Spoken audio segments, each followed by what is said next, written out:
Evo me u bigzu, kurnjam neka vutra. Nije bilo jedova, samo neka supa. Zvoni mi telefon, opet ona ćurka. Kaže da me voli i da mi nudi ljubav. Rekao sam je odmah, vidimo se sutra. Čim sam vezu prekinuo, nastavio buksnam. Pogledam na sat, ono 2:20. Kad budem ovo snimio, bit će 2:30. Uzo onda limengu, piva da pijem i jednu gibanicu sa kravljim sirem. Sutra sam se našao s onom što me zvala. Imala je cikere slomljenih stakala. Imala je isto i pojačane malje.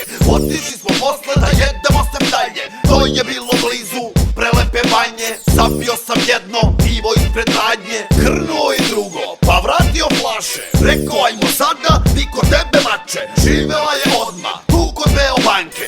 Imali smo odnose u sobi njene bake. A baka je hrkala i pravila se da spava. Bilo me je blam i piša mi je pala. Piša mi padne kad vidim njenu baku. Kad vidim nju, dodrkavam karu. Ona me gleda i krsti se u mraku. Vidim moj mali kurac i vidi štaku. Upadne u krevet dok joj unuku jebem. Iz pičke traži da joj klitoris jedem.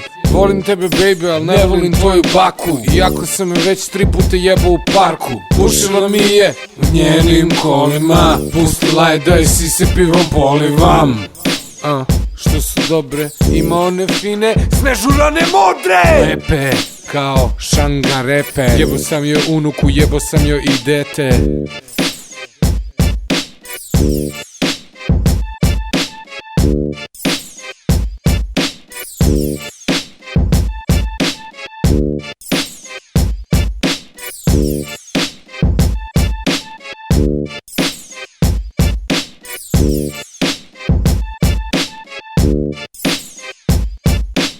Yeah.